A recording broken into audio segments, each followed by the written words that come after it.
Houlihan's Painting Party. This ain't your daddy's painting class.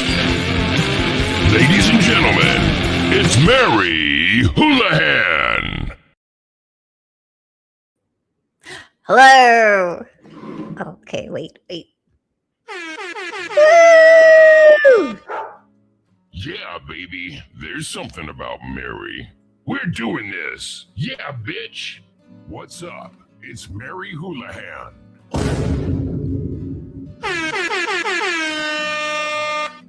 Hi. Forrest? Yes? Hey, Hello. what's up? I just got back from Baltimore. Amazing. Yeah. Are your arms tired from Yes. flying? Oh, they're so tired. I did fly to Austin first and just like take a little break and then fly again. There was a lot for my arms. Did you do Kill Tony? No. I tried, but I couldn't wait. Nice. Well, welcome to Mary Houlihan's painting party. Today we are not painting. Today we are having a film screening, if you can believe it. Oh, there's my dog. I guess so. Yeah. You know what's funny is I guess Kill Tony was a thing in Los Angeles for years and years, but I didn't live here. And so everyone I talk to here, I say, did you do Kill Tony? What was it like back then? And everyone's like, he's horrible. I hate him.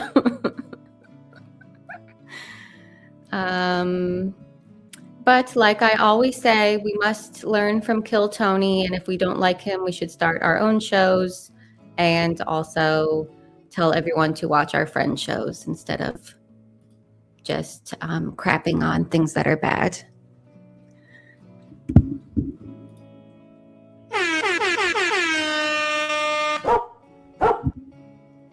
Okay, here comes our special guest, comedian and politician, Travis Irvine. Hey, Travis. Pew, pew, pew, pew, pew, pew, pew. Oh. Okay, so today we're watching your movie, American Mayor, and this is from when you were running for mayor as a very young person. Yes, I was fresh out of college. And by fresh out of college, I mean I did college and then I went and lived and worked in the Bahamas for a year. And I came back with white guy dreadlocks and said, I'm running for mayor. And then I did. I was wondering about the dreadlocks. Yeah, everyone wonders about the dreadlocks. Yeah, they didn't just appear while I was at college. It took a year in the Bahamas as well. Yeah. And I think we all agree that white guy dreadlocks are the only haircut that's offensive to all races. So I'm sorry, and I'm sorry, and I'm sorry. I think it's age and era appropriate. I don't think we knew then what we know now. Correct. And fresh out of college. I didn't know. I didn't know nothing, but I had nothing. Especially running for mayor. How are you supposed to let people know that you're cool and smoke weed? Hello? Right, yeah. Right off the bat. Yeah, that was one of the earliest jokes I wrote when I was doing stand-up about having dreadlocks is every job interview I went into, they were like, you realize we drug test you, right? And then my response was always, great, I love drugs. Let's test them all. Classic bit. Nice. Classic bit. It's a good bit. Yeah, you know. But then, okay, you've ran for other stuff or just one other thing? I ran for mayor of my hometown, and then I ran for Congress, and then I ran for governor of Ohio. And that was the big one. I got 80,000 votes for governor of Ohio. Yeah, I was just looking at your Ballotpedia. Yeah, and for governor, I did actually run on legalizing weed. Obviously, you're running for mayor. We'll see in the documentary. You got to run on like local issues. But in Ohio in 2018, we had a huge like opioid crisis. Hmm. So I figured I would actually say, hey, if we legalize weed like they do in Colorado and other places, our opioid addiction will go down, and that would be good. And man, people hated me for that. Really? But then guess what? In 2023, Ohio voted to legalize weed. So I was right. They just Yeah, didn't know you it were yet. just early, as they say. Yeah, early to the party, last to leave, as it goes. You ran as a libertarian. For governor, yes. Yeah, mayor's like nonpartisan. Yeah. But I did get endorsed. I remember, I think it's kind of in the documentary. I got endorsed by both the local Libertarian Party and the local Green Party. So that That's was cool. another early joke where I said two fringe parties have come together for one very fringe candidate. And that was me. That's nice. Do you consider yourself a libertarian, or what do you call yourself? I mean, I'm more of like a libertarian, I guess. Okay. Like, I was always a Democrat in college because I grew up in the Bush-Cheney era. Sure, And yeah. those guys were terrible. And so you can Yes. see I have some of my, over the years, I've collected political signs. So like I registered, wait, where am I? Okay. Oh, there's Joe. I registered Democrat to vote for Bernie in 2016. But then in 2008, I registered Republican to vote for a guy named Ron Paul. And I realized pretty much all those guys, they're like anti-war. They were pro-legalizing weed. And they wanted people, I mean, they wanted people to run their own lives, I think, like locally. Sure, yeah. So I always like those things. So it's weird when, you see like Bernie Sanders and like a Republican like Thomas Massey, who's kind of a current guy. They agree on things like no more wars and don't spy on our citizens and things like that. So, and arrest the Epstein class. That's another thing.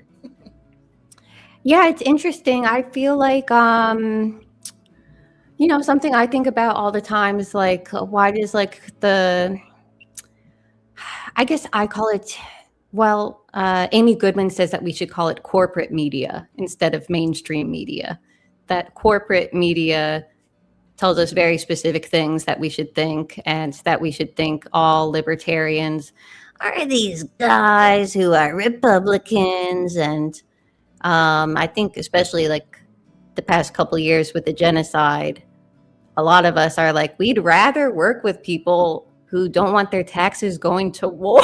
Like, what's the matter with you? Yeah. But they're like, no, you can't talk to people like that. Right.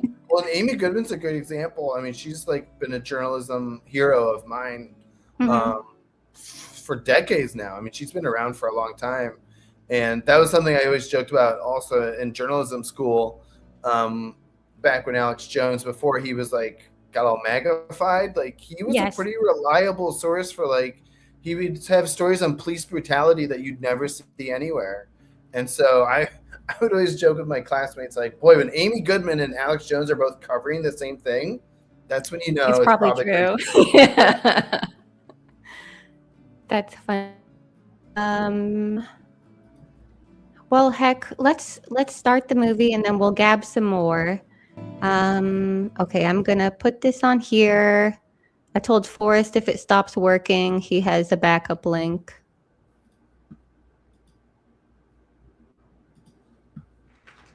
All right, speaking of politics, our next comedian is also a politician as well. He's running for mayor of Bexley tomorrow. So if you live there, vote for my man, Travis Irvine, everybody. Hey guys, this is not a joke. I really am running for mayor of Bexley, a suburb on the east side. You may have heard of it. It's where I grew up. It's a Jewish sandwich on ghetto bread. I don't say that to the voters when I go out and talk to them. Do we have any Bexley voters here tonight? All right, okay. Well, you guys have been great. Thanks a lot. Hey, Bexley. Keep them coming. Keep them coming with this guy. Bexley! That's right. We need this guy. Bring him to Bexley tomorrow so we just have him stay outside the poll and just fucking Bexley, everybody! Moses led his people from Pharaoh's land. Welcome to Bexley, Ohio, a suburb city only 2 miles away from downtown Columbus, Ohio. a community known for its elegant houses, its beautiful and scenic parks, and tree-lined streets, an ideal place to raise a family. This is where I grew up. Now, this is the mayor of Bexley, Ohio, David Madison. He's been mayor about 32 years, and in 2007, he decided that he had had enough and he was going to retire. Now, I like the mayor, but there was only one thing that he did that pissed me off. He approved something called the Southwest Bexley Master Plan. The plan was supposed to revamp the southwest corner of Bexley and make the city better, but it also had two negative impacts. First, the only new businesses it brought to Main Street were places like this bank, this bank, and this bank. And it also threatened to tear down the house I grew up in, as well as all my neighbors' houses. Needless to say, the people on my street were not happy about it. We first heard of the Southwest Master Plan through a contact that Sandy had that works at Capitol that showed us a picture of the plan, and our house was gone. It's, from my understanding, an unholy consortium between Capitol and Trinity and the city of Bexley to take these properties. We attended a city council meeting and we were really surprised to find that part of the master plan was to tear down all the houses on the block in which we live so that Capitol could expand. It all started with Capitol. It wasn't anything more than Capitol at the time. They're saying Capitol's expanding, Capitol wants this, Capitol wants that. Of course, a lot of us just live here, have no affiliation with the university, and like our homes and just envisioned being here a long time. Well, the city zoned our property as college. To this day, I still don't know exactly what that means, but I know, for example, they built a dorm next to us, and they built the dorm where it's just maybe about 10 feet from the street. We said a lot of things at the meetings, and I just feel that nothing we said was ever listened to. This development made me feel exactly like that, unwanted. We feel left out. I don't think they really care, to be honest. They've taken away our neighborhood, essentially.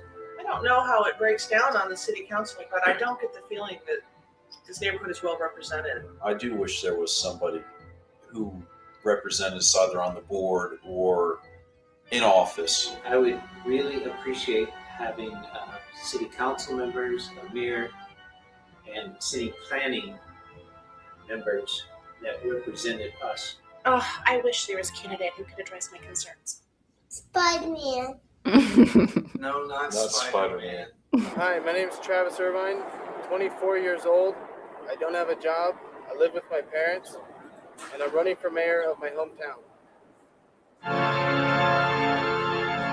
I had 130 days, and I didn't even know how to get on the ballot. Luckily for that part, a woman named Arlene would explain it all to me. Travis. To know all the things that you have questions for. Will Kinko's have paper this long? Imagine it's called legal size. This is a letter size, that's legal size. You will need 150 valid signatures of people who are registered to vote in the city of Bexley. Now, also, What's wrong? somebody's given out the last one of the Oh boy. the ethics. Okay, that's all right. I'm pretty. I'll call and get more, and we'll have them. I'll make sure that I call today and have more sent to us. But you remind us. Do not sign it yet. Go down. The Board of Elections gave me rules on being a candidate, rules on campaign finance, and took my information in case they needed to contact me. Then it was on my way to get on the ballot. But first, a quick photo shoot.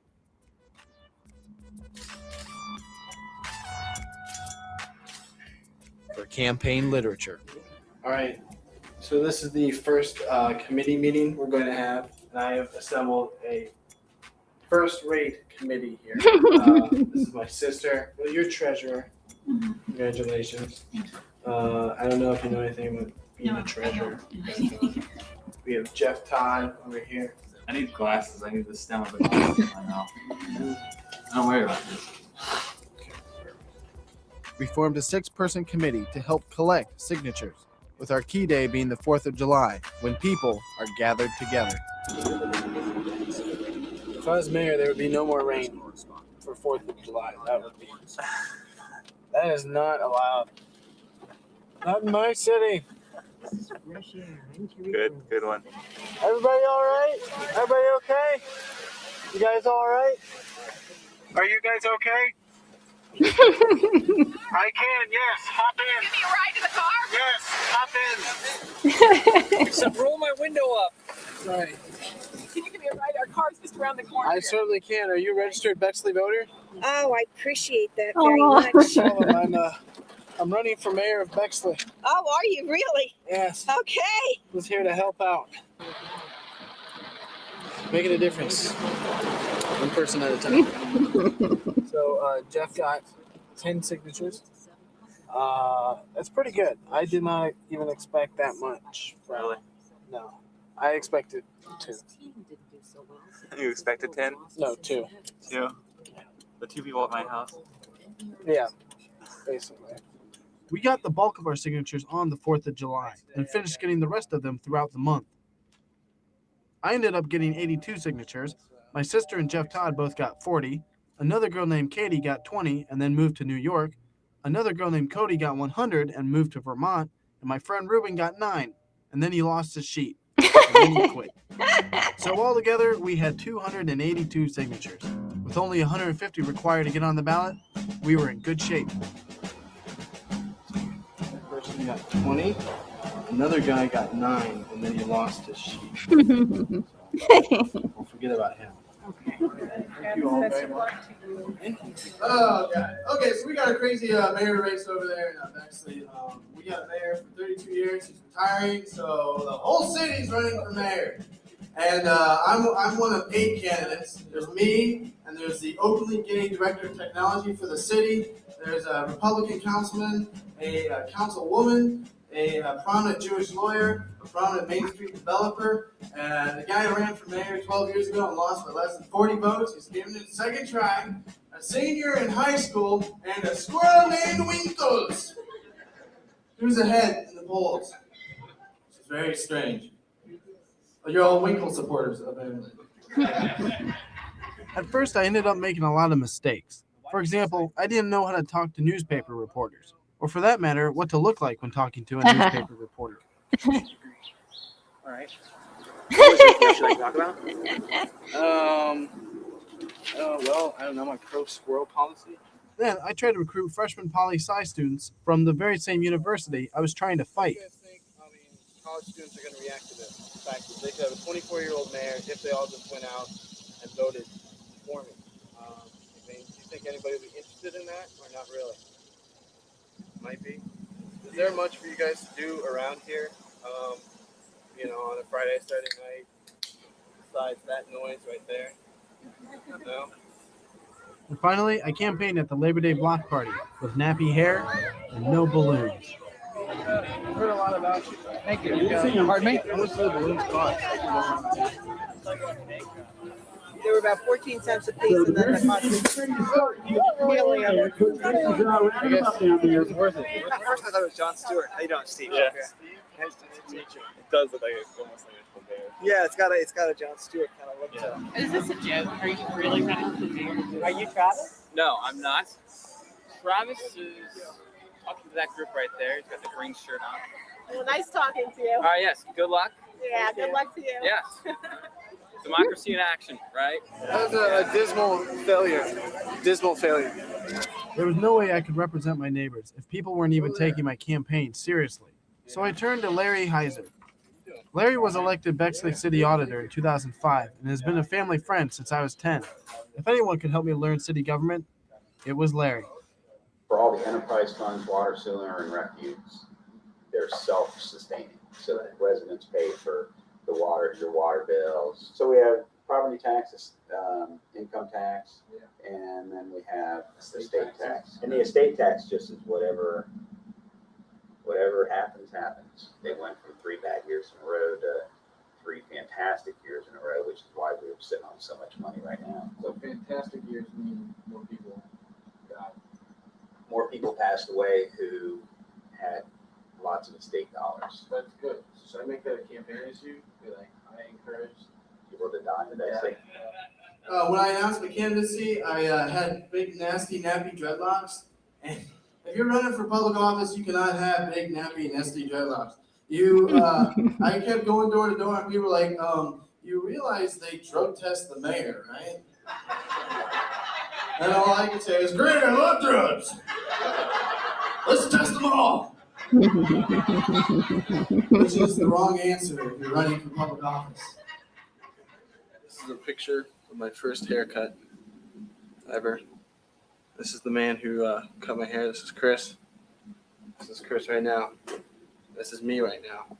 He's about to cut my hair again.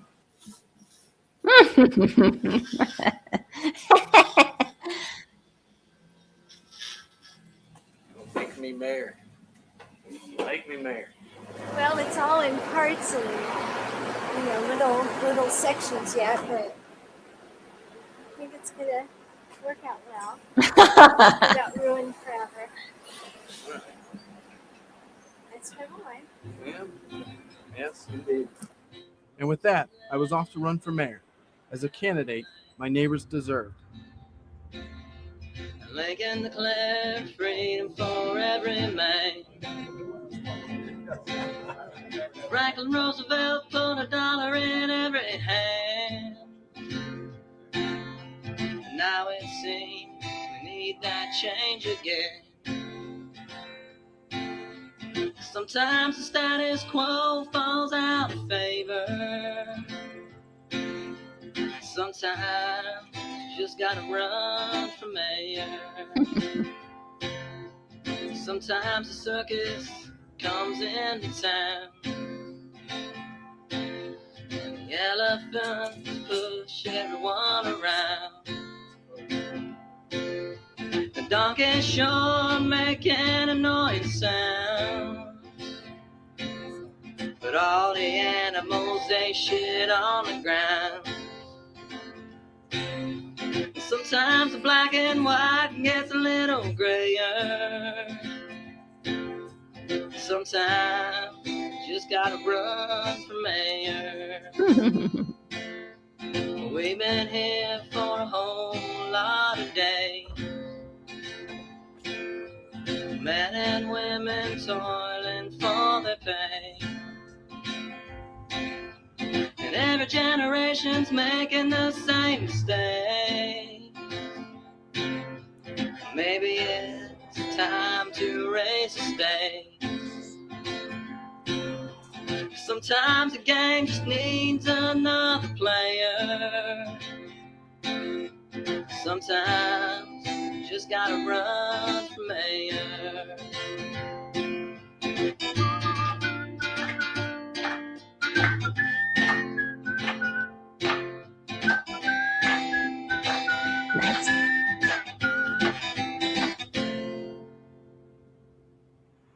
However, I wasn't out of the woods yet. In order to explain what my neighbors were going through, I'd have to interact with other voters in Bexley. And that was going to be a little harder than I thought.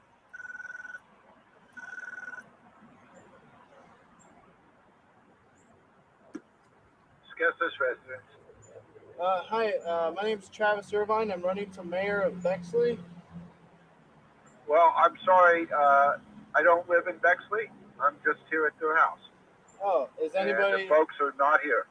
Oh, okay. So nobody. Will they be back soon? In a few days. In a few days. But they want a Irvine for mayor yard sign. I couldn't answer that. All right. Would you like an Irvine for mayor yard sign? Hello. Yes, hi. I'm Travis. I'm running for mayor of Bexley. Feeding the baby, feeding the other kids. Oh, okay. I don't want to be up like For a second, I thought you were going to kiss the baby. Dude, opportunity knocking. I did not kiss the baby. I want to give that baby herpes. How you feeling? Well, it's a pretty low turnout here. Hey, Jeff, come over and talk to. Spotlight. How many? For my ineptitude. How many? Must answer to the. Flyers. How many flyers? I totaled about 3. Let's see. 3 flyers. You gave out 3 flyers for the fundraiser.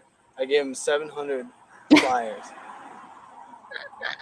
I was busy with schoolwork and social obligations, and also actual work. Working in the corporate grind work. So it's my only defense. See, if I had known that, I wouldn't have given him 700 flyers. How many would you have given him? I would have given him 3.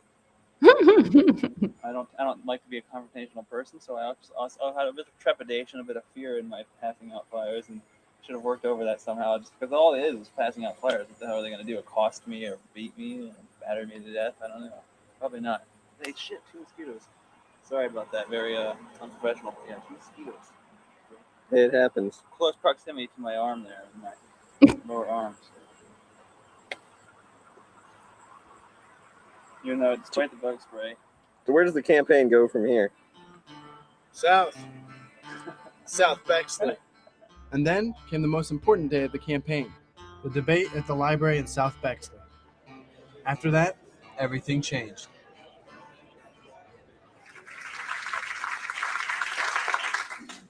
And from this point forward, David Isaacs is the moderator. So here's Dave. Thank you, Ed. I appreciate that. The reality of it was he came to me and said, we're thinking of doing this candidates night. Can you help? And I said, sure. What do you need done? He said, everything. Okay. Now, as for the format, you should already be seeing cards that are available, little pencils to write questions out. Chamber members have been circulating and will continue to do so to collect your questions. We will get to as many of them as we possibly can. We decided to put the questions on cards rather than have you come to a mic and ask them because, frankly, we don't want to have to taser. The first question this evening is fairly simple. Why do each of you feel that you would make the best mayor for the city of Bexley? My chief strength is I have 25 years city government experience, and I served half that time in Bexley many years ago. I've also been with the city of Bexley, I'm currently with the city of Hilliard, Ohio. And I've transitioned in under 3 different mayors. I understand what to do the day after the election. If you're elected, I know what to do the first 100 days. I have a plan for the first 4 years. And in that transition, you have to just hit the ground running and know what you're after. I'm a businessman. Most of the other candidates have said they work for city government or they're attorneys. I'm a businessman. Gene referred to the city needing a chief executive officer. That means they need someone with leadership experience who can manage, make decisions, prepare, and execute on budgets. And that's what I do. That's what I've done for my entire business career. Stand up. Yes.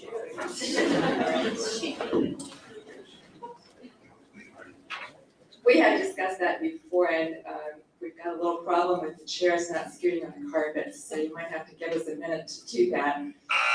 Thank you, and I'd like to thank the chamber for hosting this event. I think it's going to be the most well-attended event out of all of the debates. But the question is why, what distinguishes me as a candidate for mayor? There's a little bit of that going.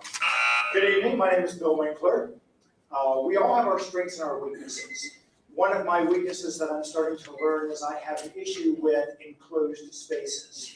So I can assure you, as the first candidate, we will have a tremendously open government. Now, I know all of you understand the lighter side of being mayor, because as I walk the streets, a frequently asked question to me was, can you cook chicken? Yes, I can cook chicken. And if I asked any of you, you would help me cook chicken. Just being young and going out there, I've already registered over 50 new voters and constituents that can better vote for the community and the world politics. I have a vision to really make something of Bexley. Being young, I can have the attention. I feel this is a great audience. Huge in number. Real quick before I begin, does anybody else want to run for mayor? Thank you, Ned and David, for having us in the chamber as well. Thank you guys to point out. Why would I be the best mayor for Bexley? Well, each of the candidates here brings a special trait, a special skill. Mr. Harvey has a fresh perspective. Gene has a familiarity with the schools. Matt has a vision for Bexley's future. Bill Minkler has a strong desire to develop the technology of the city. Scott brings a young perspective. John has been a longtime resident, and Robin lives in South Bexley, which gives us a wider scope of understanding of the city. Now, of all those 7 things, I'm the only candidate who embodies all 7 qualities. What, if any, kinds of reviews of city operations do you expect to conduct? Yes, I also plan to conduct some reviews, and I think it should start with the mayor's office. And I don't know if anyone else has made this offer yet, but I will take a $30,000 a year pay cut. I can run my life on $60,000 a year, I'm pretty sure. What, if anything, would you do to help people of modest income remain in Bexley? 6 years ago, while I was on council, we voted for the multi-use zoning district on Main Street and tax abatements. What you are seeing today is a result of what we did 6 years ago. The Gary's Memorial Chapel, which Capital sold to Plaza Properties, is part of that Southwest Master Plan where land was jigsaw puzzled so that each entity had a unified campus. The city was getting $1,000 a year from that property. I couldn't believe what I was hearing. As it turns out, Matt Lamke was the most pro-Southwest Master Plan candidate. We said a lot of things at the meetings, and I just feel that nothing we said was ever listened to. This development made you feel exactly like that, unwanted. We feel left out. I don't think they really care, to be honest. They've taken away our neighborhood, essentially. Spider-Man, Spider-Man, Spider-Man. Before we hail the Southwest Master Plan as bringing in all this income for the city, it certainly is. We also need to recognize that there's a lot of families with modest incomes whose lives are being negatively affected by the Southwest Master Plan. They could potentially lose their homes, their property values are going down because they're surrounded by rental properties now.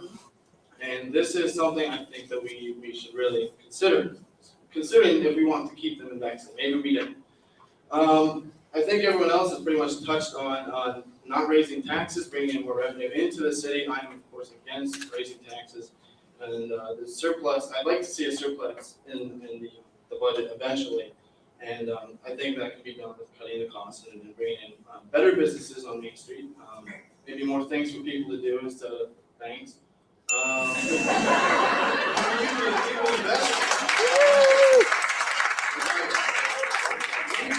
You guys kind of just keep your money, you don't have anywhere to spend it.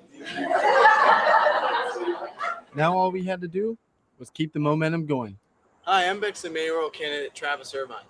You know, I'm one of the few candidates who is actually going to read a book. That's what I'm going to do. Hi. Hi, I'm Bexley mayoral.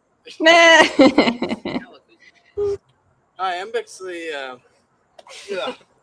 think the book turning is distracting. Do you need a break? Do you need to get a drink of water? Hi, I'm Bexley mayoral candidate Travis Irvine. You know, I'm one of the few candidates who's actually grown up here in Bexley. As a kid, I participated in Bexley Rec sports leagues, rode my bike around Bexley streets, and graduated from the Bexley City school system. In high school, I also worked for Bexley Recreation as a camp counselor and sports instructor for other kids. All of this has given me an understanding and appreciation for what kids go through when they grow up in Bexley. A perspective that is beneficial to making decisions in the mayor's office that affect kids.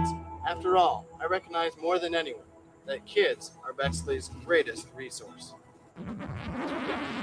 Where's the ice cream you promised? Yeah, you said there'd be pizza too. Kids. Somebody call their parents.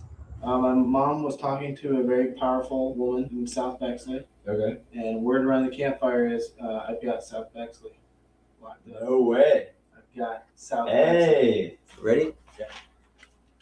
Okay. Here we go. It's a new face for a special. Actually, I missed it. Sorry. Ready?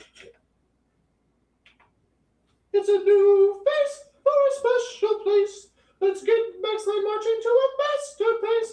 When no one will fail, every woman and male can send off their kids to Harvard or Yale. It's a new face for a special place. You won't see your tax dollars go to waste. You'll have places to shop, a new home for the cops. You'll approach stop signs without having to stop. It's a new face for a special place. Put a bouquet of flowers back into your vase. We'll work as a team to make Bexley more green, saving lots of money while we keep the earth clean. It's a new face for a special place. Your home will be dressed up with satin and lace. Your kids will have fun while they play in the sun, and you can have a cocktail when the workday is done. It's a new face for a special place. Vote Irvine to win the race. We got contacted by a Bexley resident named Steve Maurer, who ran for mayor of his hometown, Botkins, Ohio, when he was 24. And he won. And you actually had a real job at that time? Yeah, I was teaching school. Okay.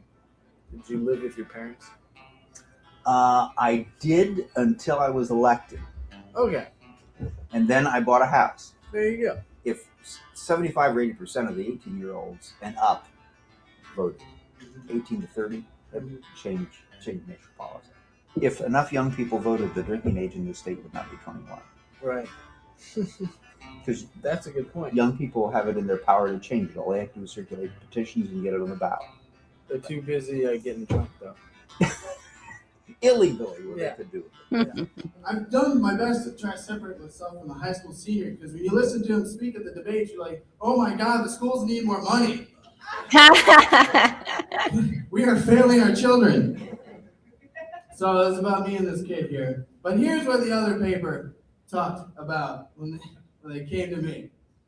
Also without a regular job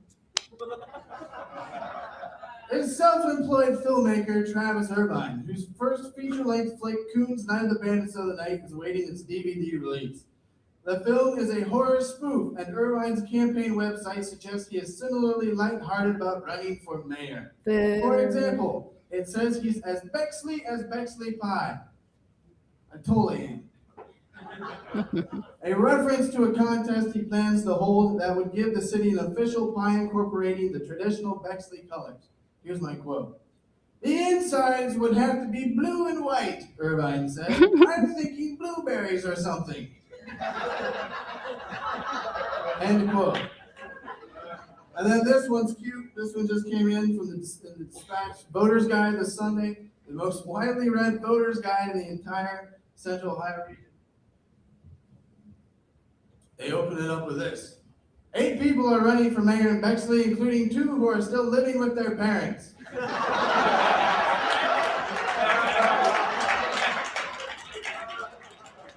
I may live with my parents, but that's because I'm a family man. Thank you guys very much. Vote Irvine. Watch the news tomorrow. God bless you and God bless Bexley. Going into Election Day, the buzz was good. Yeah. Mayor Mobile.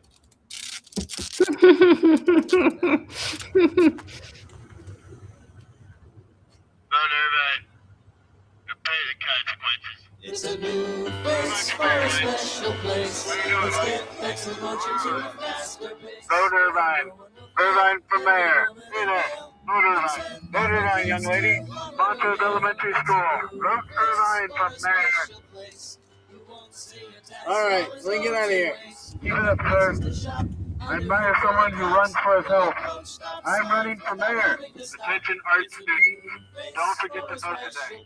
I know you're angry. Get a little chilly out here? Did I get a little cough? You're in the car.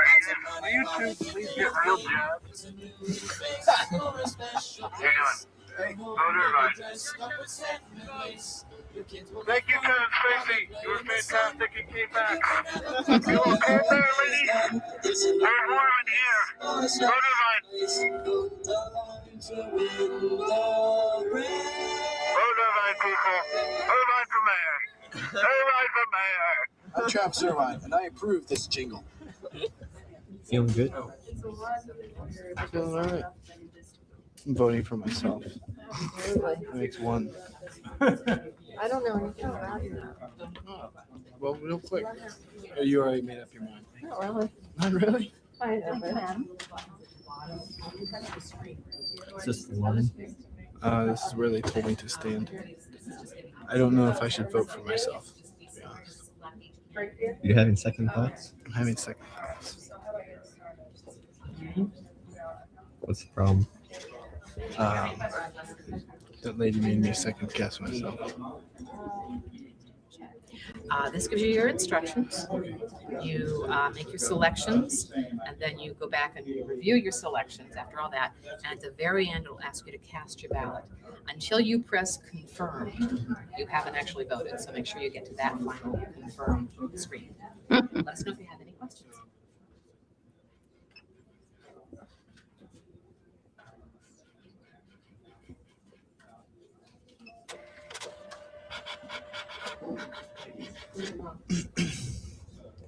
How'd it go? It was really cool. Well done.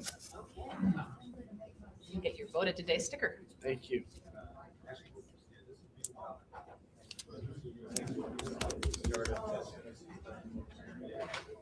I'm gonna write a little for me.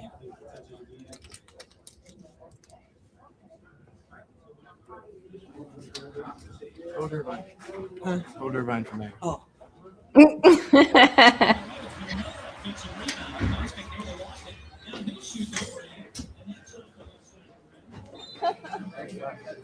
you have a loudspeaker?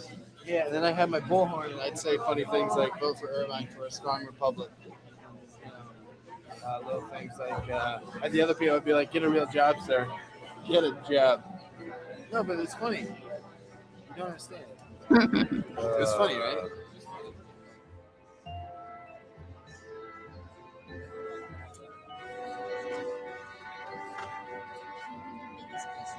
The Central is not in at all. No parts of Central are in. So the biggest of the big is not in.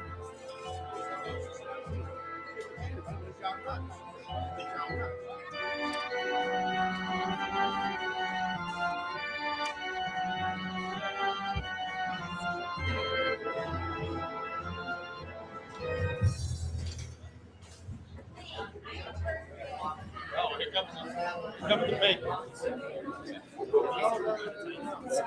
It's over? Not mayor. You're not mayor. Not this time. It is over? For you. What's happened? Brennan's up by like 30. 30? On Lamke. On Lamke. Weiss is in third. Uh-huh. By at least like 80. Who's in fourth? Either Jones or Harvey. Okay, who's in fifth? You beat Minkler and Weinblatt so far. Okay.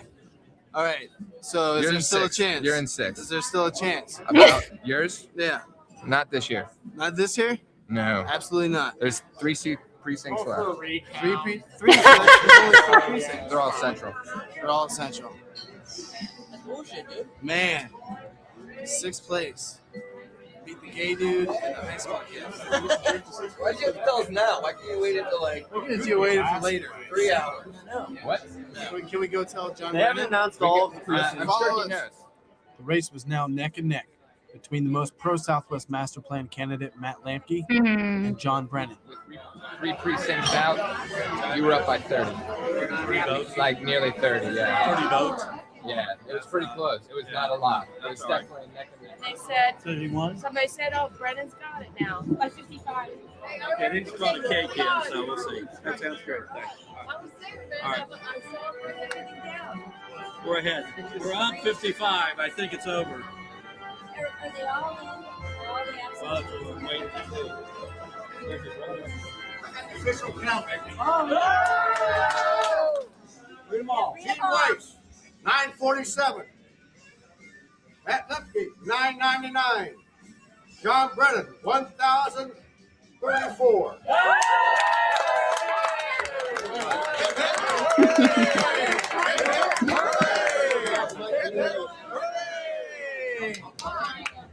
So 12 years after he lost the mayor's race by 40 votes, John Brennan won by less than 40 votes. His lifelong experience in city government had paid off. While he didn't win mayor, Matt Lamke did go on to become president of Bexley City Council. Gene Weiss continues to force people around Bexley to cook chicken. Bill Harvey was appointed service director for the city of Bexley under the Brennan administration. Robin Jones is probably still stuck in a chair somewhere. Bill Minkler was asked to resign as director of technology a few months after Brennan took office. Scott Weinblatt was caught underage drinking at a New Year's Eve party a few weeks later. He has since issued an official apology and now attends college in Arizona. Wiggles the squirrel was tragically killed a few days later in a hit-and-run accident. As for my neighbors in southwest Bexley, they all still live in their homes. And at least for the next 4 years, they have a friend in City Hall. Someone who understands what they're going through. In fact, the whole city now understands what my neighbors were going through a little bit more. You should run for city council in 2 years. You're absolutely positive. Run for city council in 2 years. So I guess in its own way, our campaign actually was successful. Because at the local level, you actually can change things by running for office. It's a lot of work, but sometimes you just gotta do it. Sometimes you just gotta run for mayor. Sometimes you lose, and sometimes you win. But as long as you speak up for the people you want to represent, it's never a waste of time. And who knows? It may even lead to something else.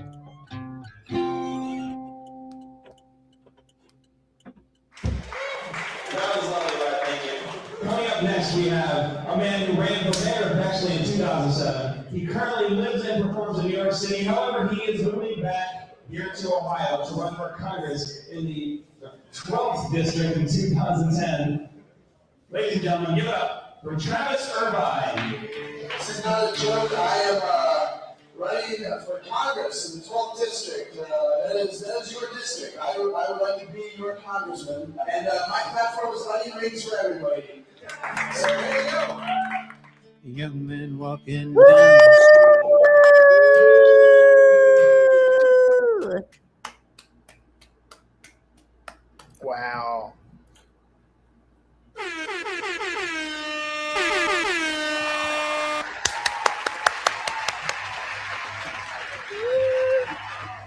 Woo! Woo!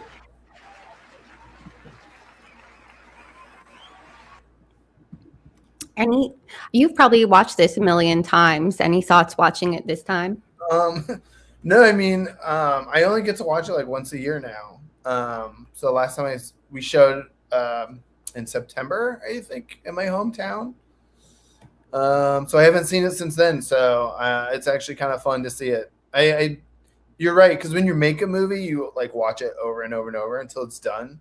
But then once it's done, you don't have to watch it until other people want to watch it. So yeah, I kind of like forget little parts, just little things like the taser joke that the guy makes. Yeah. It was because the biggest news was some college student had just gotten Don't tase me, bro. Yeah, the "Don't Tase Me, Bro" guy. And so it's a very funny local humor that you could make. Nice. But yeah, it's kind of fun to see. Every now and then I forget certain parts, and then I remember other parts really, really well. So, What happened when you ran for Congress? I did not win that one either, but that was another situation where I kind of built off what I did locally, and then kind of ran more of a message campaign. I think that campaign 2010. At that point, I did run with the Libertarians because they had ballot access. The Green Party didn't really have ballot access, and they still don't have ballot access in Ohio. They just, in terms of third political parties, it's really hard to keep things together, keep the lights on, as it were, especially in Ohio, and especially as if Republicans or Democrats, whoever's in charge, if they do get nervous about another party, they like change the rules to eradicate that party. Yeah. That happened in New York when I think Cuomo was nervous about the working parties or the working families party. Families, yeah. Yeah, and he like eradicated their ballot access. So anyway, that's happened in Ohio. So I ran with the Libertarians in 2010. But again, it was kind of one of those kind of fusion where I was running on like ending the wars, legalizing weed, and then also legalizing gay marriage, because in 2010 it wasn't legal yet. And Democrats, for whatever reason, weren't on board. They were all about like civil unions, I think, at that time. I still remember this was like Joe Biden and Sarah Palin. The only thing they agreed on in the vice presidential debate in 2008 was that marriage is between a man and a woman. And it was like the only thing they agreed on. So in 2010, I was like, why is, the libertarian stance was like, why is the government involved with marriage anyway? And then, 2010, it was like, you're an idiot. And then 2015, it ended up becoming law of the land. So again, kind of ahead of our time. But, it was more of a message campaign. And just, I think I was slowly going broke in New York. Like after running for mayor, I moved to DC first, and then I moved to New York, and I was doing comedy there. And then I lost my job at the New York Film Academy. That's a whole nother story. But it was one of those things where just like people back home were always like, so when are you going to, run for something again?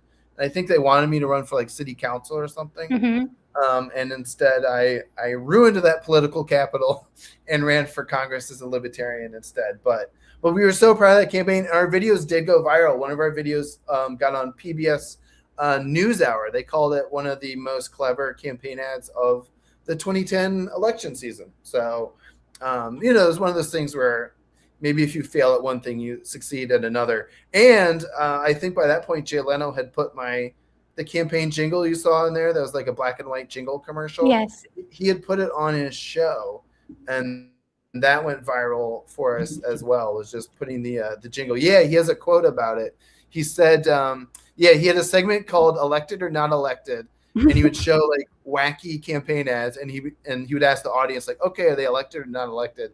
But he introduced my jingle by saying, "A candidate who should probably stick to politics and not writing jingles." But then everyone in the crowd loved the jingle.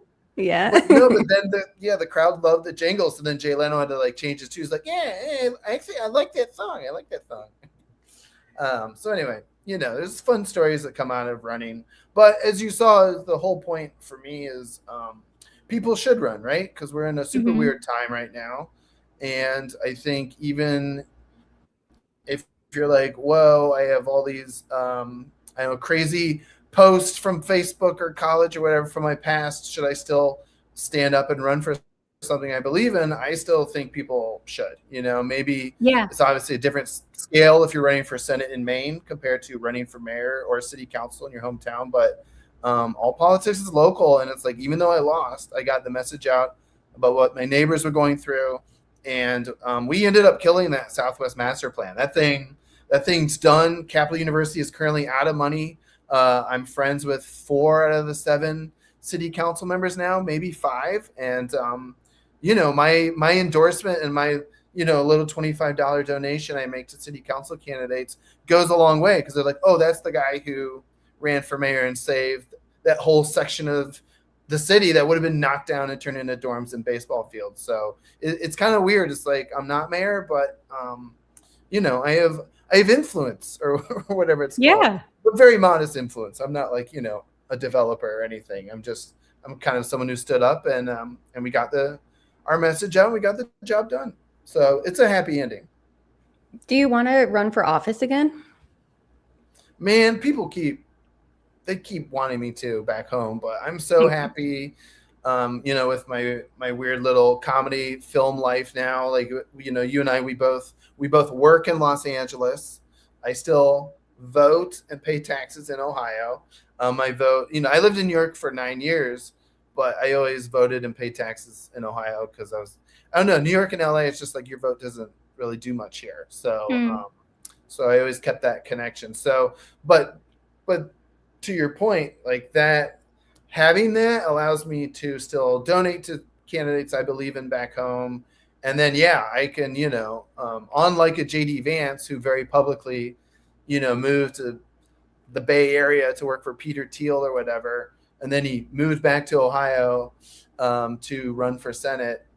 I've always been based out of Ohio. That's where my tax dollars and votes have always belonged. So I always think about, when the time is right, maybe I go for something that I can actually win, like city council or even state representative, even those things, or something on the county level, right? There's so many different offices you can run where literally your constituency is your neighbors. And I think that would be the only thing I would want to do, is just kind of fight for the people who don't have time, or they maybe don't have the capacity to go stand up for themselves. So what do you think about, I just learned there's a term for it. People call it entryism, meaning like running as a Democrat, or I guess people could do it as a Republican too. Basically what Bernie Sanders did. He was an independent, but said, it's just smarter to run as a Democrat if you're running for like president or governor or senator or something like that. Would that ever be interesting to you, or do you,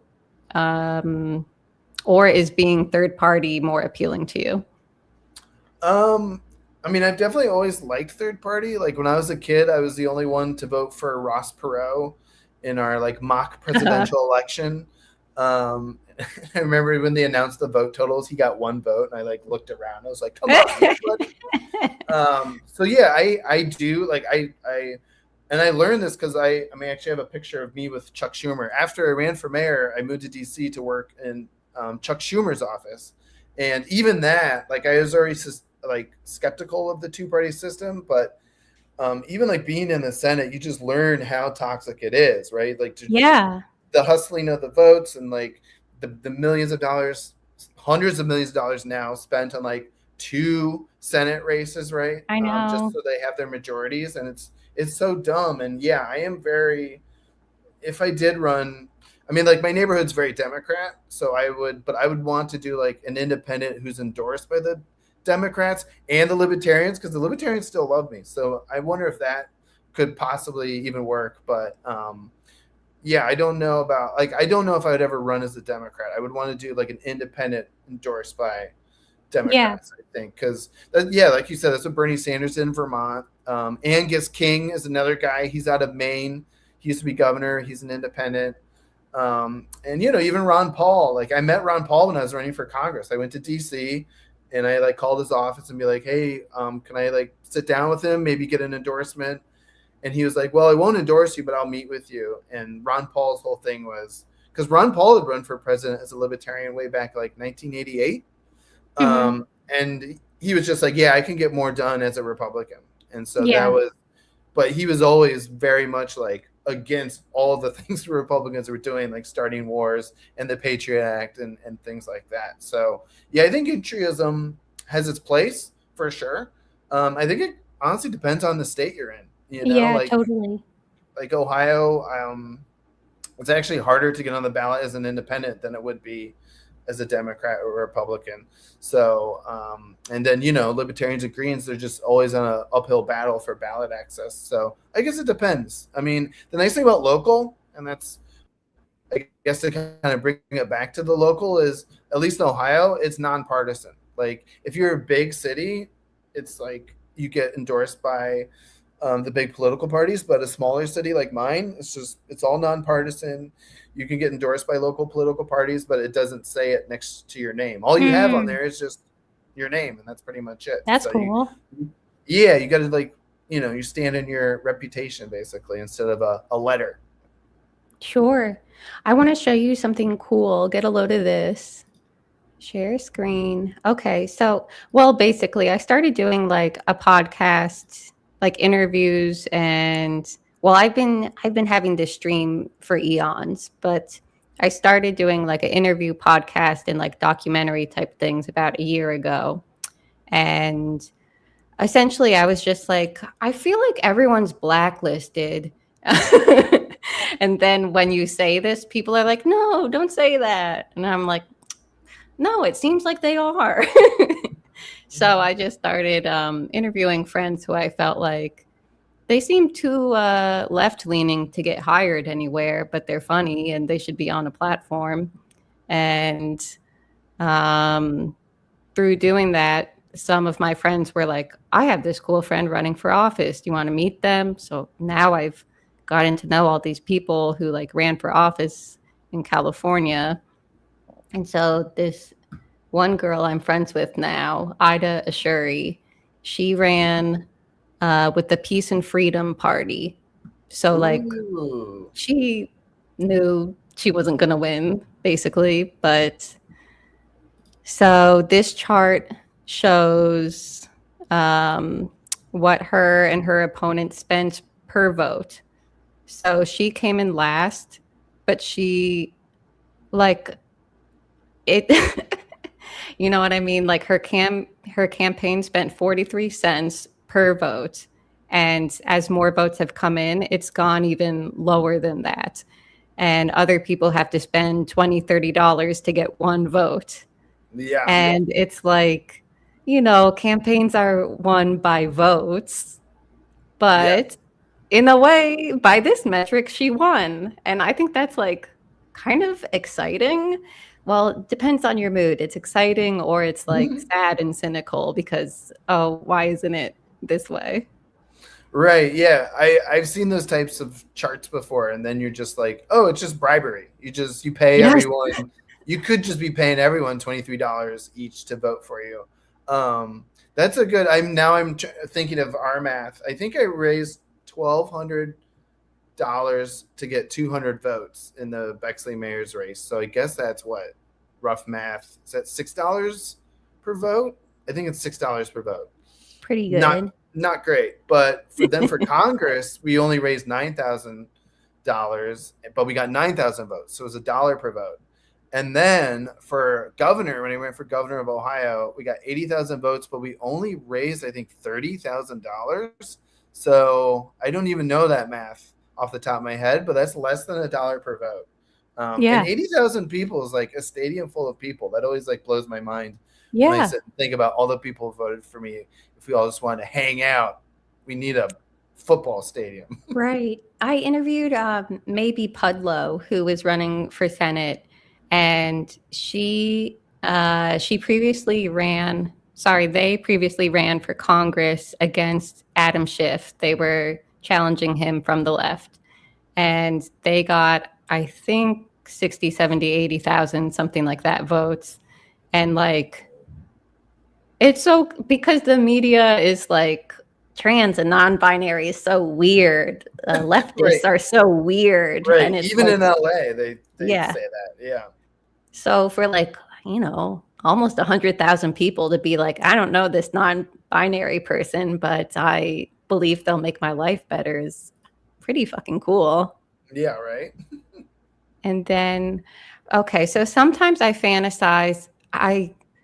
I won't do it because I think it'll ruin my life. I do fantasize about running for office in New Jersey, which is where I'm from. And, you know, everyone there is so bought and so horrible. And, well, it's really interesting, actually. I don't know if you know this woman, Ana Lilia Mejia. Have you heard of her? Yeah, because I get Bernie's emails still. I'm on his email list, and he endorsed her, and she won a crowded congressional race. I guess the benefit that you have is that Jersey's like pretty overwhelmingly blue, right? It's pretty Democrat, so you could. That's again, talk about entryism. If you just run in the Democrat primary and then you win the primary, then you're probably going to win the general election, right? So she had a really interesting race. She was running for Congress, and in that district, AIPAC was spending tons and tons of money against one of her opponents. Oh, really? And but so she was like in third or fourth place, projected to win. But after they spent so much money on ruining the like first and second place people, she ended up beating them. And so it was like they spent all of this money to sabotage someone who was very lightly critical on Israel. And then the most critical of Israel person ended up winning. And it's really cool because New Jersey's like super, it's the same demographics as New York City. It's super, super diverse, and it's also super Jewish. And I think the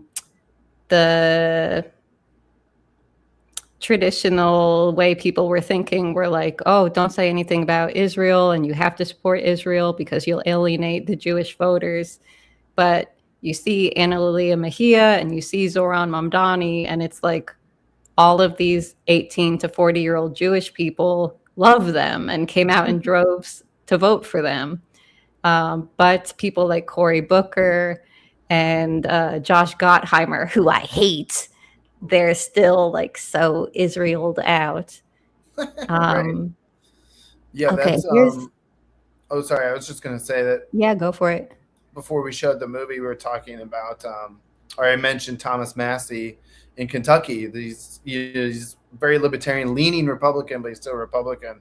And he's against the Iran war. He's the one who led the charge with Ro Khanna, a progressive Democrat out of the Bay Area, to release the Epstein files. They do a whole discharge petition, which is an old school thing where if a majority of congressional members sign, then it forces the speaker to hold a vote.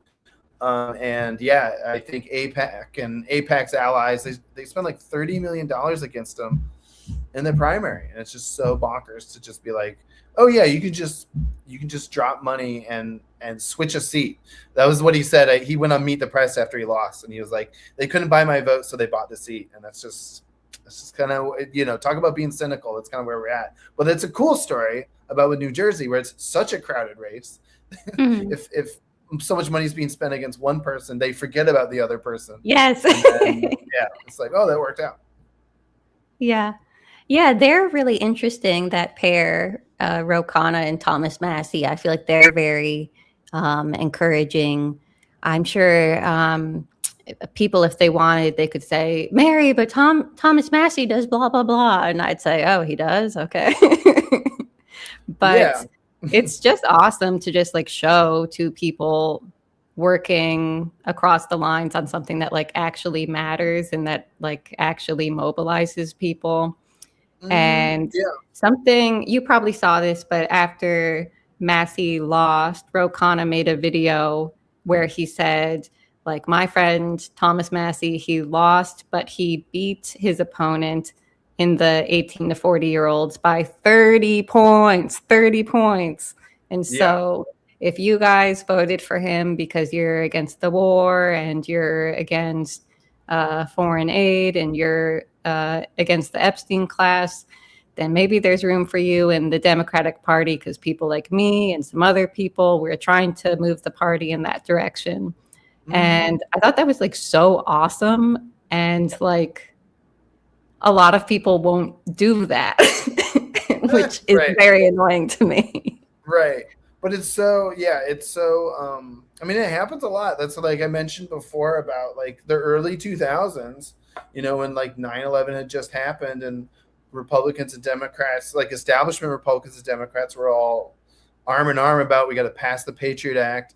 We got to invade Afghanistan. We got to invade Iraq.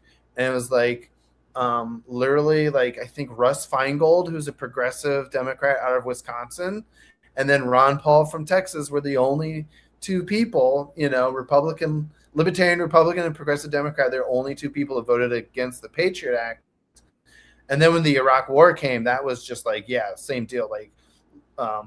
More, not isolationist, but I guess non-interventionist Republicans. Yeah. And then more progressive Democrats in the Senate were voting against the war in Iraq, because they were the Bush-Cheney administration didn't make a good case for it. And I remember when Obama, I have his sign. Where is it? It's right there. When he ran for president in 2008, that's what he really used against Hillary Clinton, because when Hillary was a senator from New York, she's right there. She voted for the Iraq War, so it was not a good decision, right? So it's nice to see these kind of progressive libertarian alliances happen throughout really the past 25 years, at least in our political lifetimes. And that reminds me of something. I used to say this on the campaign trail, but the political spectrum is not really a line. It's kind of more of a circle or a diamond, where at some point your progressive left and your libertarian right, they find things they agree on, and we kind of, as I say, come forward. There's this lady who, her threads have been showing up in my timeline. I don't know who the hell she is. When I first saw her, she had 20 followers. Now she has 500 followers. And she is going to run against Cory Booker as an independent. And I'm obsessed with her. And I wonder if she'll get traction. I'm dying to have her on this show. I sent her a DM, but Whoa, she looks fun. Right? Yeah, I remember. Do you remember? Gosh, and I don't even remember her name now. But like, there, especially after the Iraq War, like there was this woman. She was an activist, and her son had like been killed in Iraq, and she ran, I think, for governor of California. And then I think her and Roseanne Barr like teamed up to try to get the Green Party nomination. Wow. In 2012, but they lost it to Jill Stein. I actually went to that Green Party convention in Baltimore. It was in Baltimore because I was like, I want to see Roseanne Barr get the nomination. And then she didn't even show up because she was already told she was going to lose to Jill Stein, which is, it's like, well, all right, Green Party, you do you. Mm-hmm.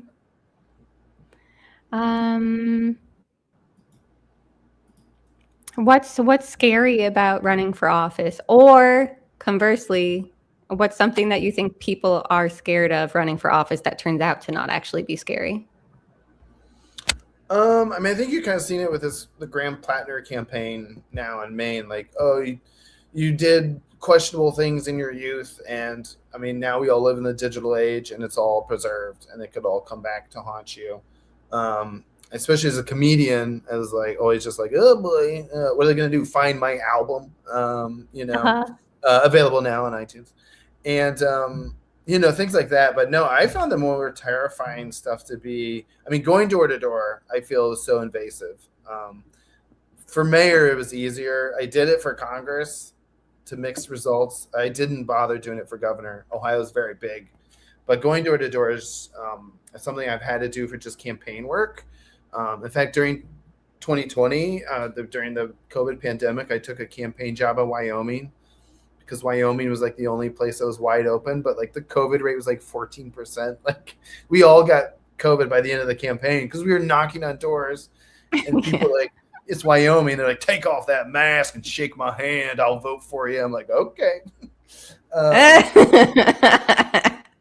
But I wasn't running there. I was just working the campaign, and it is just, man, when you're walking up on a weird looking property and a guy shouts out from a screen door like, "Don't come any closer. I've got a gun." I'm just like, oh my all right, God. I'll leave this literature right here, and thank you so much, and goodbye forever. So I found that the most terrifying. And again, I'm a very I don't want to say like shy person, but I respect it. I'm very Midwestern. I'm not going to bother you if you don't want to be bothered. But like going door to door is like inherently invasive to me. So that was the hardest thing. Asking for money also very difficult. As you highlighted, you have to raise money. It's part of it. I hate asking for money.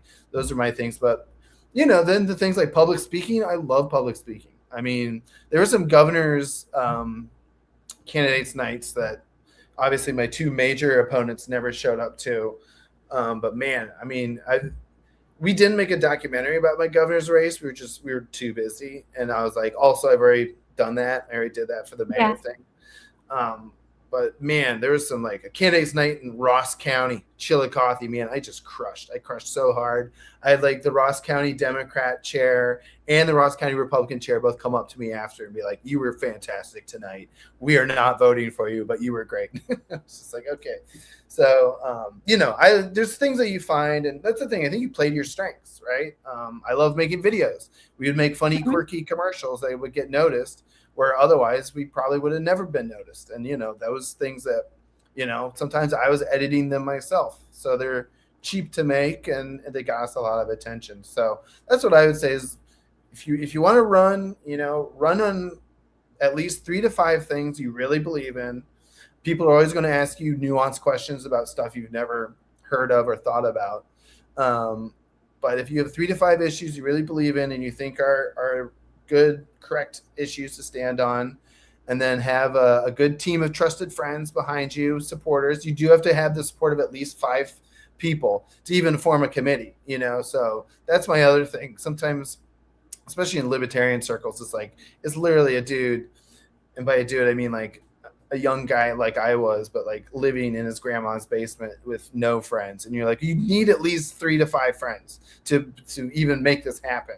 You can't be completely antisocial to run for office because it's a very social. It's you're Yeah. running to be a public servant. You got to get in the public. So there's certain fears you got to get over.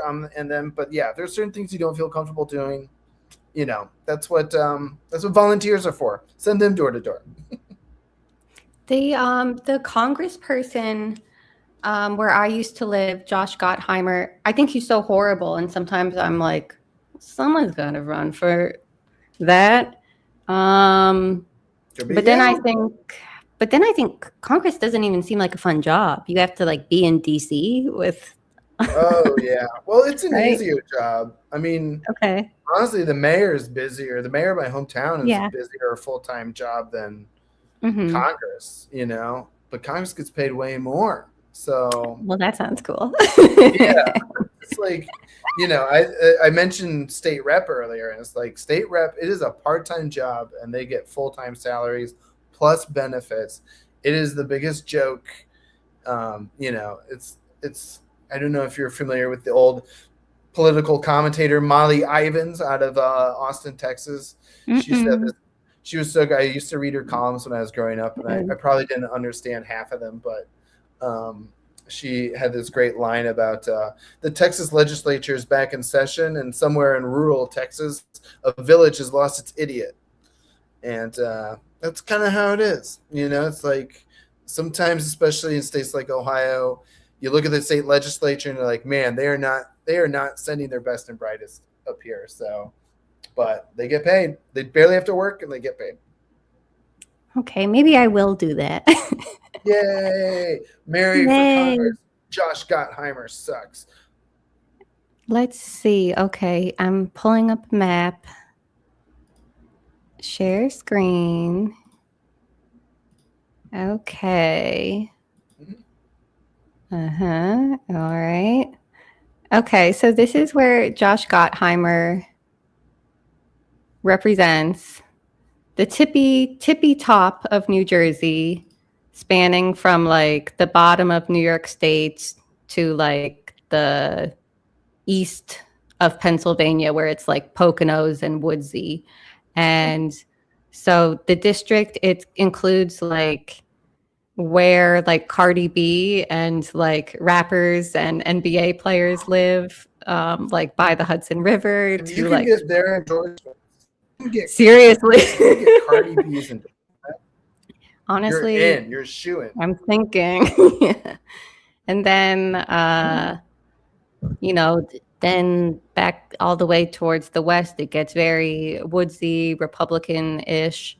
And so I grew up in this district in like a suburban Democrat kind of area. And then during COVID, I bought and flipped a house in like a woodsy Republican area. And both these so towns, you're qualified. That gives you qualifications. So both these towns are in the same district, and they have like very different demographics and needs and things that they complain about.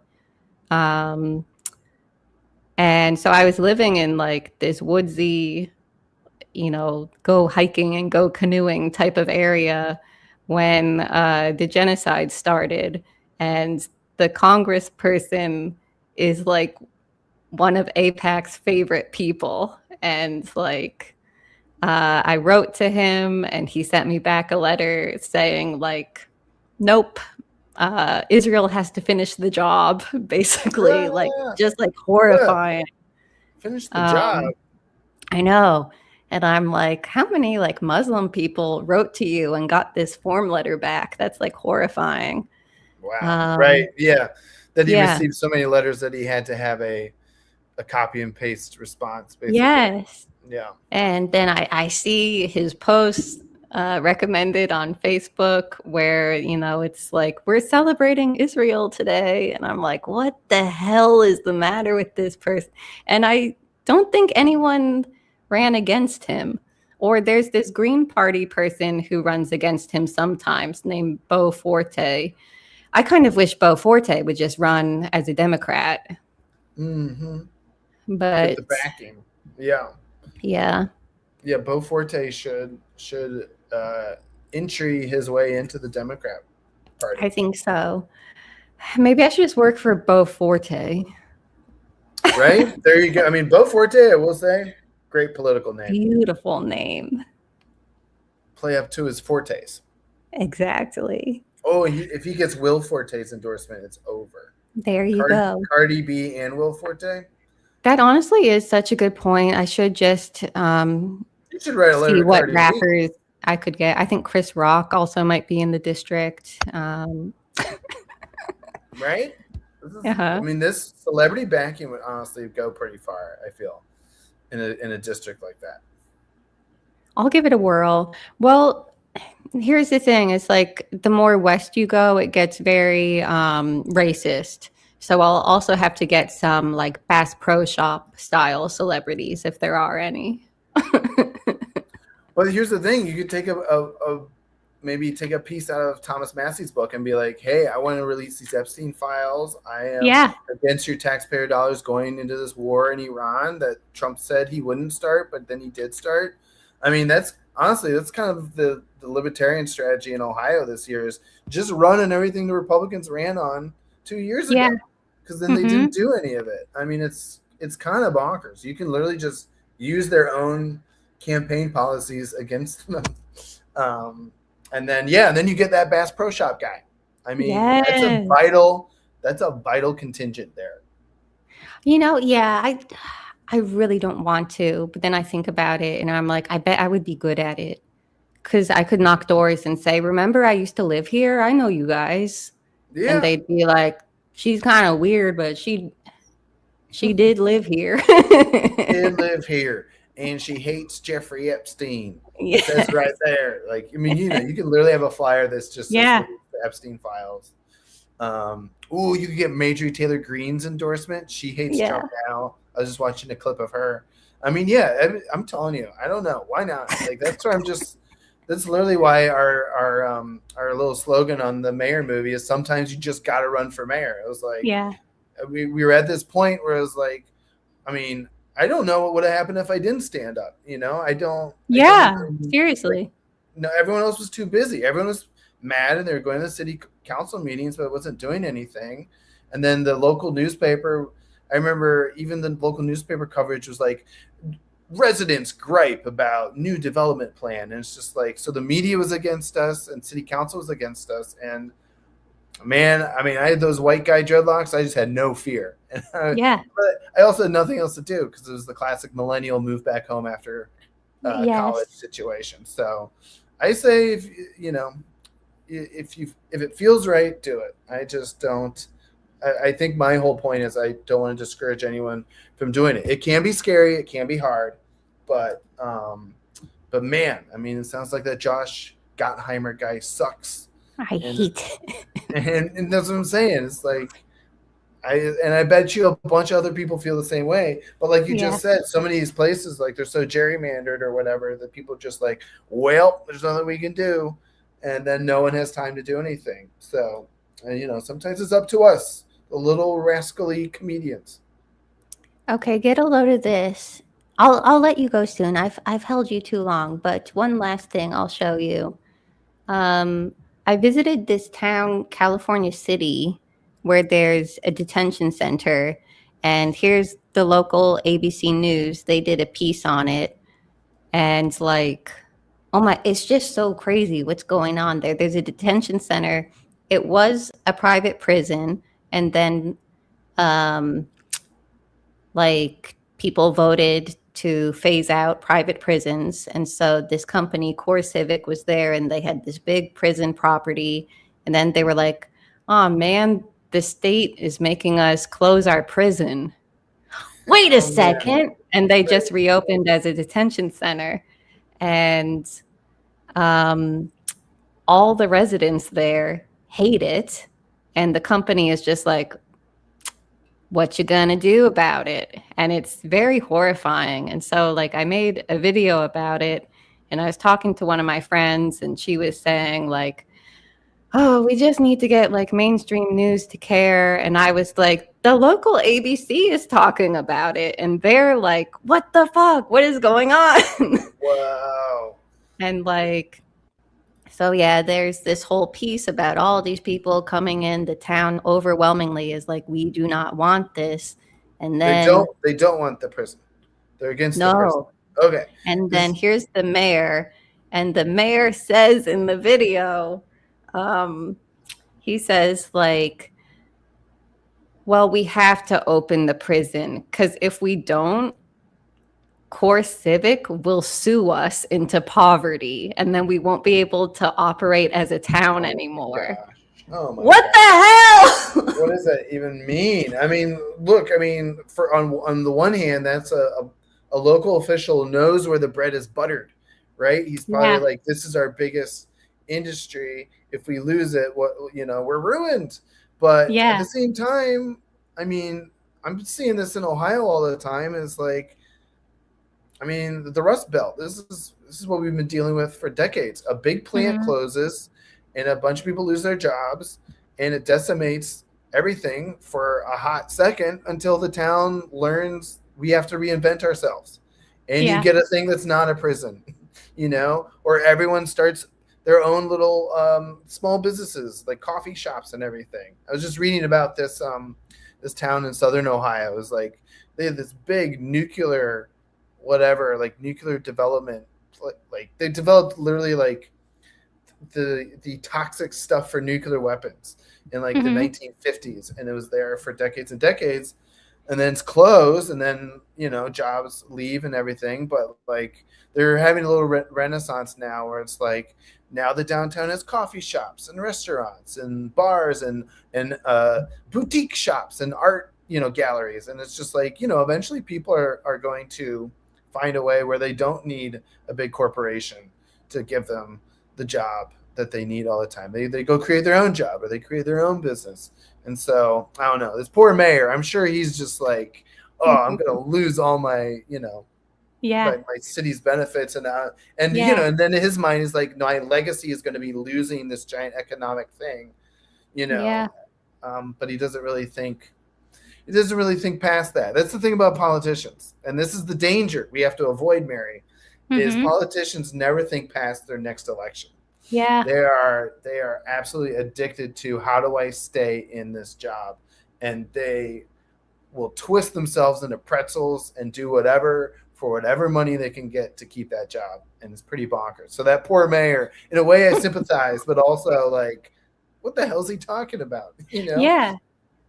Yeah, I guess it begs the question, like, is that even true, what he's saying? Because I kind of took it at face value of like, if he says, no, we're not going to build it, then can Core Civic just sue the town, and then like they can't afford to like run their garbage trucks and their water department anymore, and then they become indentured servants to Core Civic.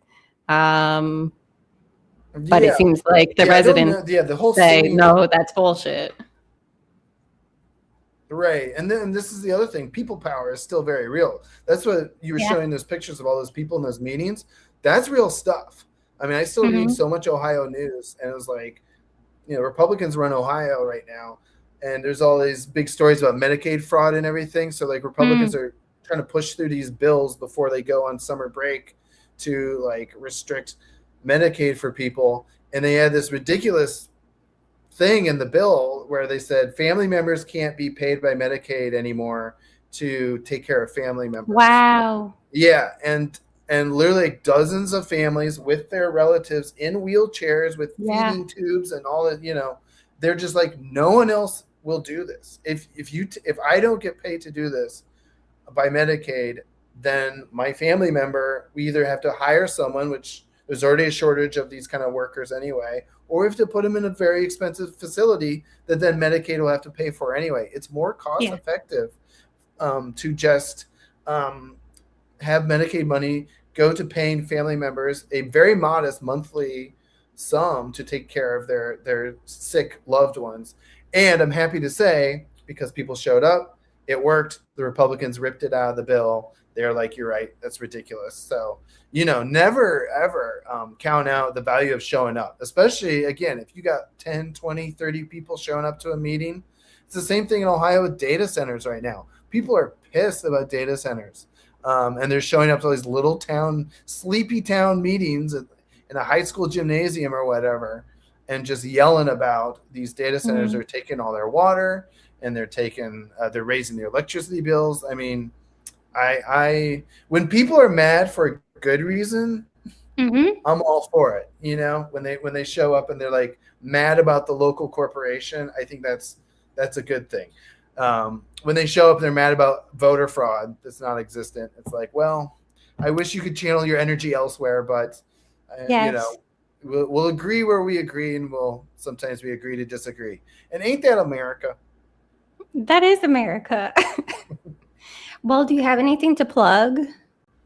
Oh yeah, well this Saturday, if you're in LA or we have LA people, I know we just watched the documentary, but we have a super fun show at Lyric Hyperion at 9:30 this Saturday, where we will show the movie in the second half of the show, but we'll also have some fun comedians.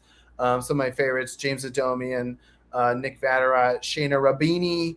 And then we're going to have Spencer Pratt is going to be there, but it's actually just my friend CJ Sullivan. We're going to put him in a Spencer Pratt rig. And then James Adomian may debut a Graham Plattner impression. So, Ooh. Lyric Hyperion's fun. It's going to be a full-on variety show.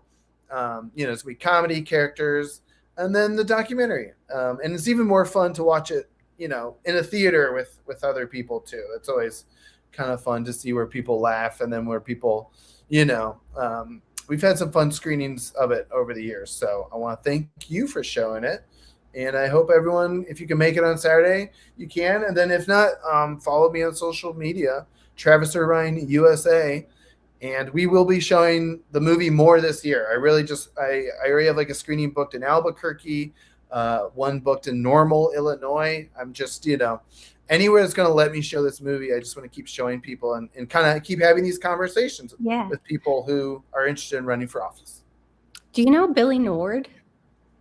I have never heard of him. No. You should take the movie to Minneapolis.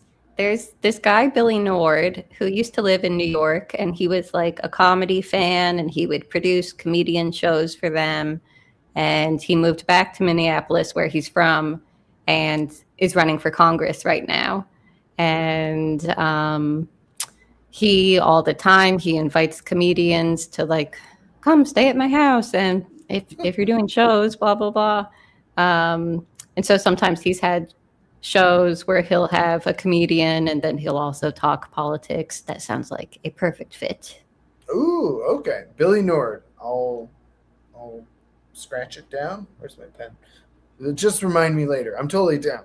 Yeah. And as you mentioned New Jersey, there's a comedian when I was in New York, he used to do, I think he did like a Trump impression eventually that like went kind of viral.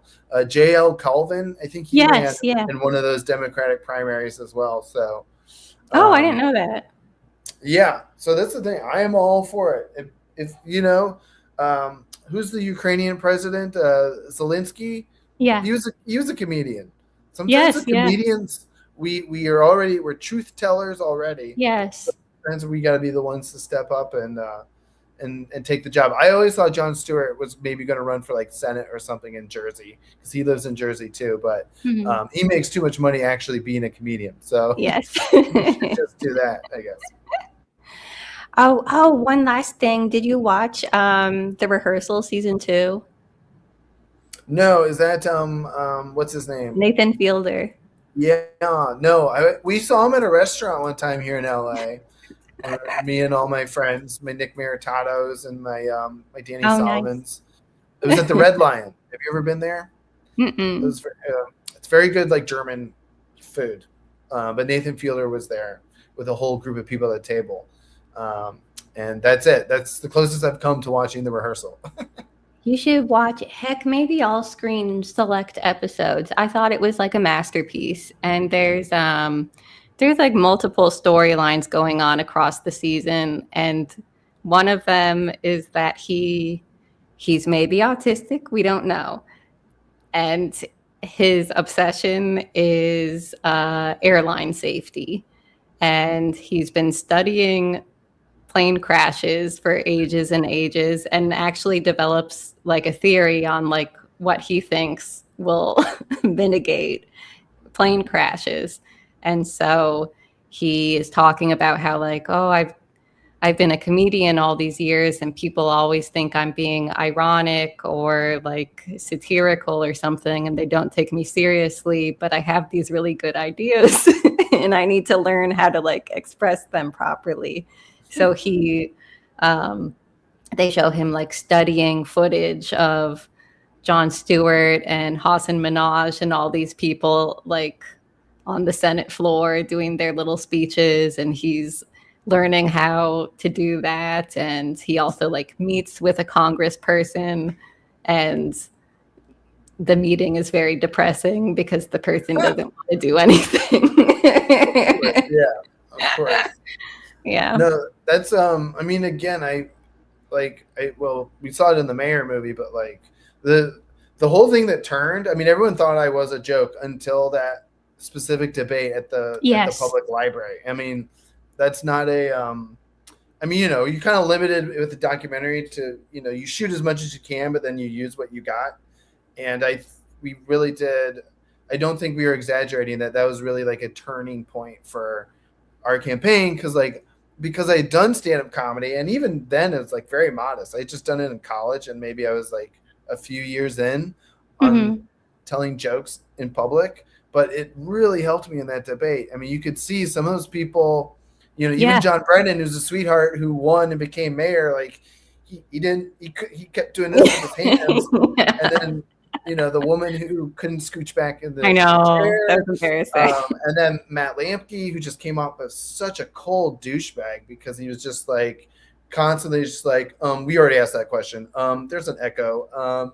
Just like that stuff matters. Like people, so comedians, that guy's right. You should watch Jon Stewart clips to learn how to be more relatable to people. But for us comedians, I think you already have a leg up when you start going to all those Bass Pro Shops to campaign against Josh Gottheimer. You're already going to be more relatable and personable because you have a good sense of humor, and that really goes a long way. Well, thank you, Travis. Good luck on all your endeavors. I'm going to message you and Billy Nord so that you become friends. Oh, great. Thank you. I would love to go to Minneapolis whenever it's not on fire or terrible things are happening there. Count me in. I'll go. Woo! Cool. Bye, everybody. Awesome.